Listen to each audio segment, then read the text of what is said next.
Photographers are like mailmen. They don't actually have jobs. They can often be seen returning packages. Dogs hate them. Doesn't mean if 5 of them came to me for help, I wouldn't help them. Come on. All I want is the perfect camera. All I want is the perfect camera. So we're on the Panasonic G9 II with the Leica 9mm. I'm going to switch each question, one to the 12mm, and then black magic on both of these lenses and see if the cinema is ours, and then maybe a full frame at the end to blow them all away. Huh? Not good content. Wouldn't this be the smallest possible wildlife setup? Panasonic G100 with the 100 or the 300. Oh, I was getting much better than that. Mark II. This lens is better than the Olympus 75 to 300. No lens is better than that lens. G100 has 120p. Yay. Also, kind of neat fast motion mode. No, you lost me. No, actually, it's not the lightest. I found something even lighter. It's the OM system. OM5 with the 75 to 300 that you hate so much. It's slightly lighter at 837 grams versus your hefty obesity setup. It's 872 grams.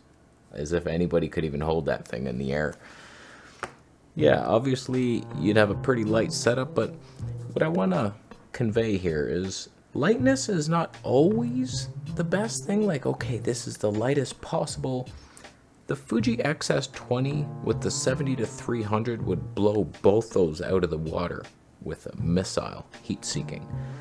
It's like, it's still very light at 1,071 grams. That's super light.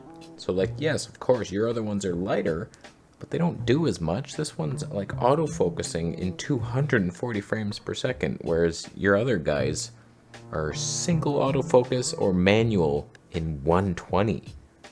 Half the frame rates and no autofocus.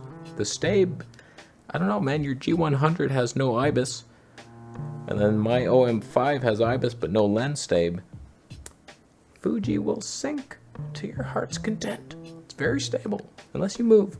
Don't move. But just because you can find some gimmick setup like a Canon, the R100, the worst camera ever made, plus like the RF 100 to 400 or something, like that's probably lighter than all of them.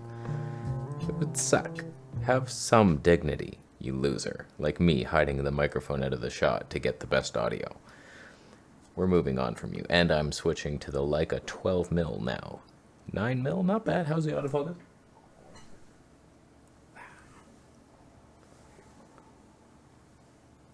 That wasn't your question.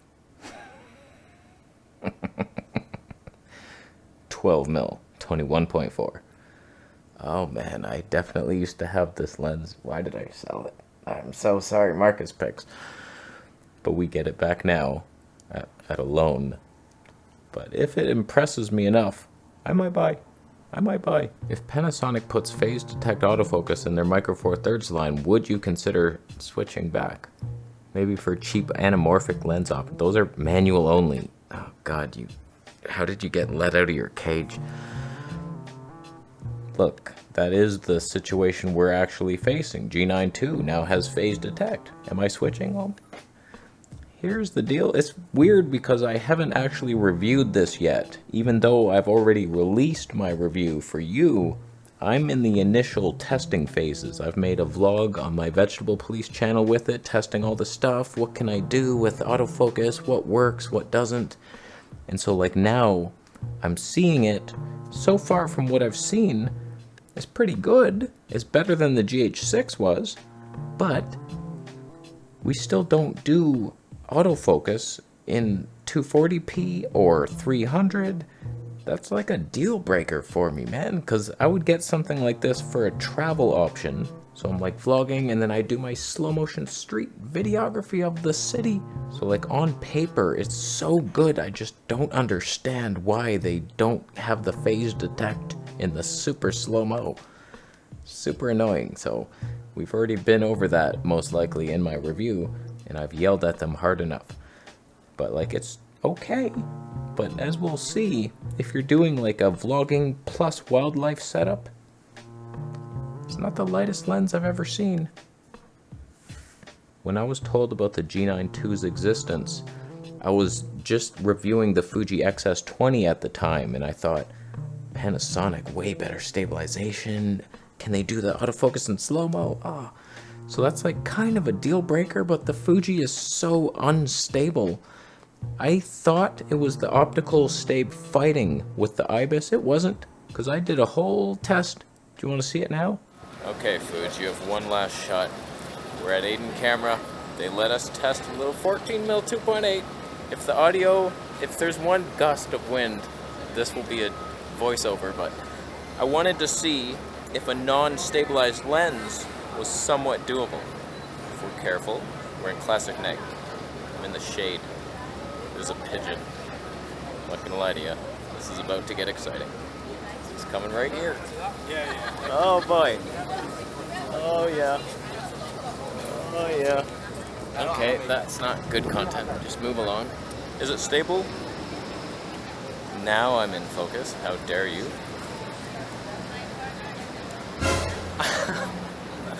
Bright sun. Oh, it should have been an F-log. A lot of shadows on the face on that one. So if it's more stable, it's a little heavy. It's heavier. No tripod. Warpy stuff fixed. That guy almost killed me. That could have been a camera Conspiracies first. Wow. I used to have this lens. Flat Earth Santa gave it to me, and I made many videos with it, and I was like, that would be your ideal thing. You could just like lock it off and focus with the clutch. Once you're in, boom, knock the right down. Oh man, I guess you can't do that. It resets. Oh, you son of a goat bitch. So let's all go to Aiden Camera tonight. And one last test walking normally, not even trying to be that careful. Is it better? Is there warpings? Because that kit lens, that's a deal breaker. If it would sync stave, you might have something. But you don't. So I'm gonna buy a Canon R9. Yeah. While Pennyboy is cute, it's not quite there to wow me enough to buy a whole other system. Like, I'll just take my Sony a7S III, boom, we're handled.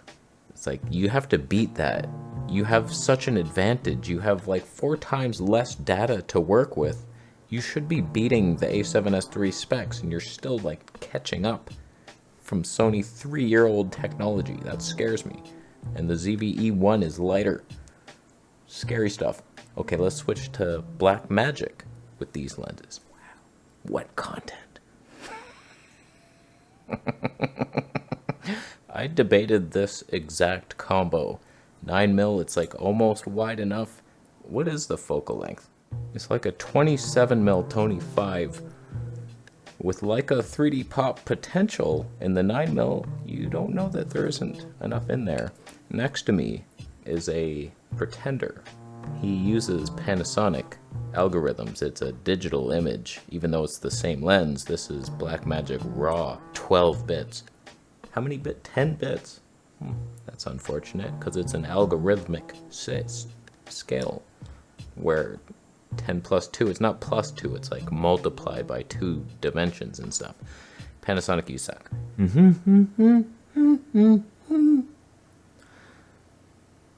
Sony FX30 or Panasonic GH6 or Sony a6700 for slow-mo wildlife. Okay, we're erasing GH6 now because the Panasonic G9 II debunks it completely and utterly. There's zero reason you would ever get a GH6. I'm so happy I sold mine while I did, because wow, like they really pulled nothing out. The only thing is maybe you can't do like 3-hour-long 4K 120p recordings because there's no like heat sink in here. Sorry, GH6 owners. If that was me, that's a tough one because, okay, FX30 will have animal eye detect, don't quote me on that, in 4K 120 and HD 240, but we're like super cropping in, whereas like even in HD 300 there's no crops needed. This will do animal eye detect in 4K 60. It's a tough one, but you would think, oh, I'll just go with Micro Four Thirds, it's lighter. Is it? If you're using this lens, which is one of their better telephoto lenses besides the Leica Prime, which is like more than twice the weight of this one even, we are talking A6700 with that 70 to 350 lens, 1118 grams. The G9 II plus that 100 to 400, 1680 grams. That's 90% more. Much heavier, much more reach. I would still probably lean Sony A6700. I don't know, man. That's a tough one. For ultimate, you're talking G9 II with the Leica 200 prime, but you weren't even looking in that ballpark, were you? No, you weren't. You were looking for hot dogs and popcorn. Be real. The G9 II will be so much more stable, but then you're manually focusing most of the time. You single autofocus, boom, and then manual tweaks. Very stable image, nice codecs, beautiful 4K 120p, and then you're getting HD 300 if there's really nice lighting somewhere in nature. I doubt there is. You could get by with both.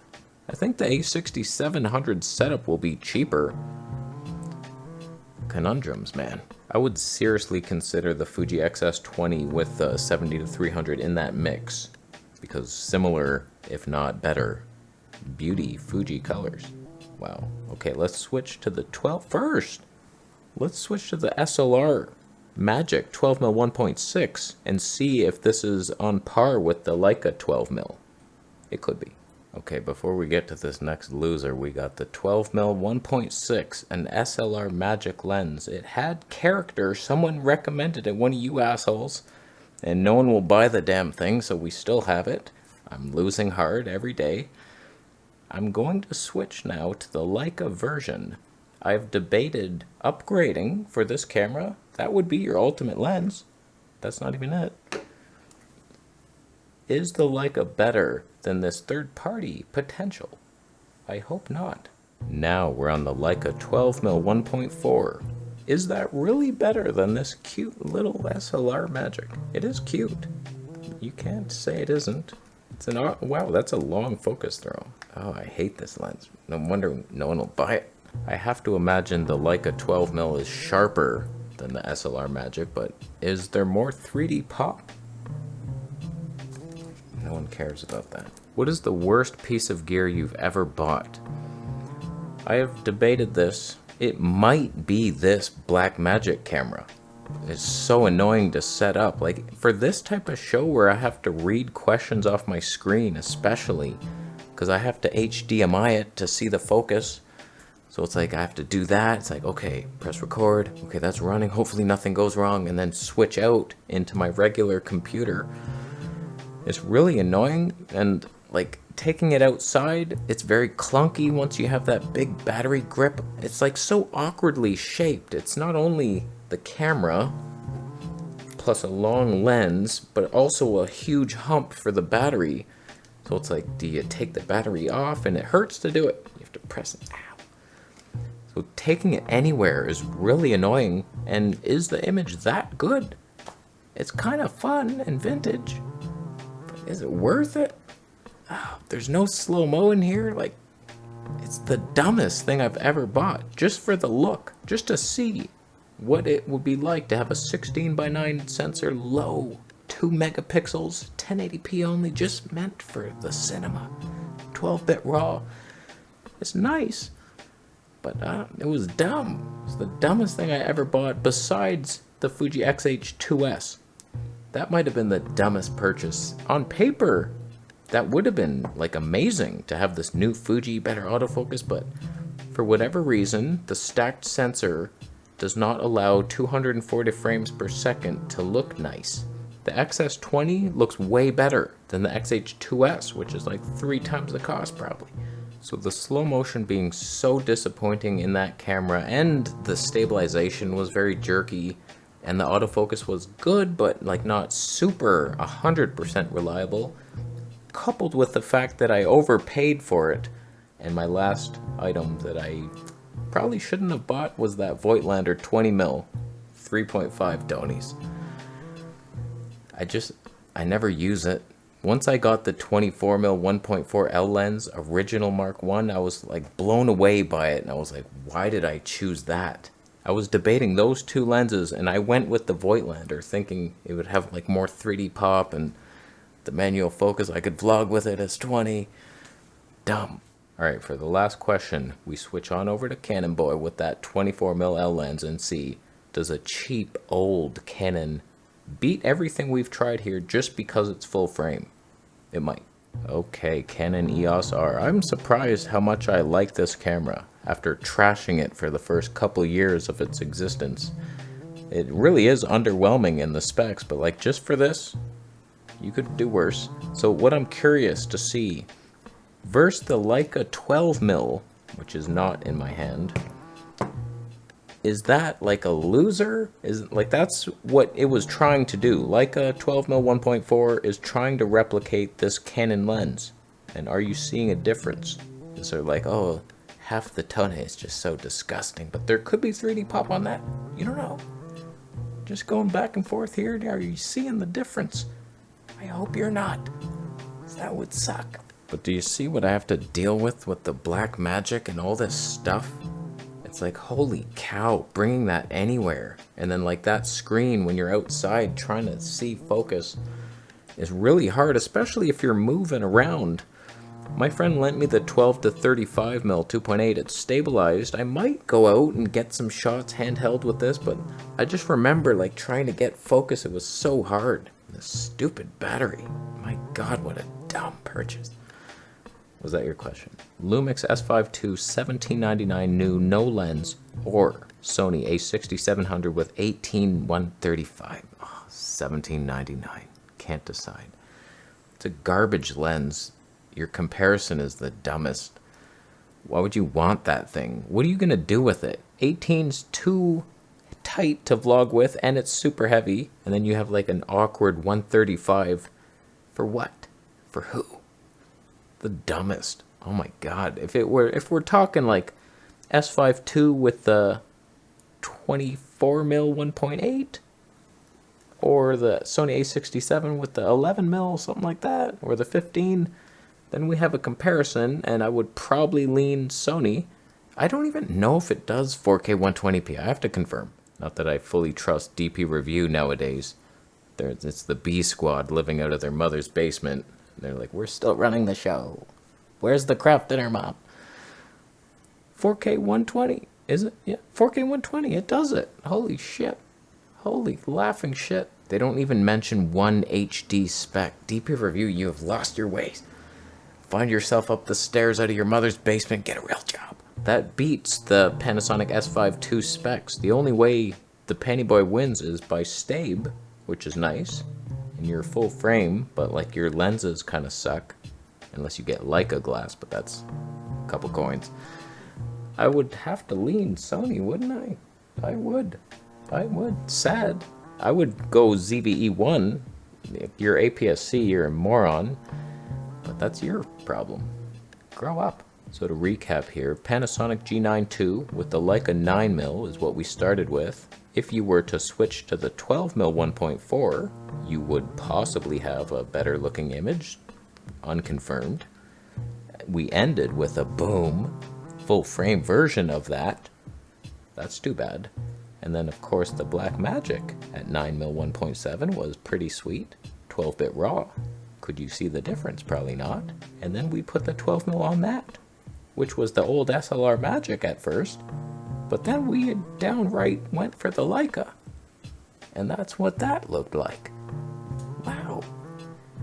We learned so little, and it was so hot and so annoying to film this episode with the Black Magic and the HDMIs, and that's why it's like, simplify your life with something that can autofocus with a flippy screen. Canon looks a bit tilted to the right. I'm a moron. I'm forgiven. I feel it in your heart. That's fine. Linen t-shirts are available in the shop, as is all this gear, except the Black Magic. Nobody sells it. That's a problem. I'm gonna leave. How you doing? Subscribing for more videos?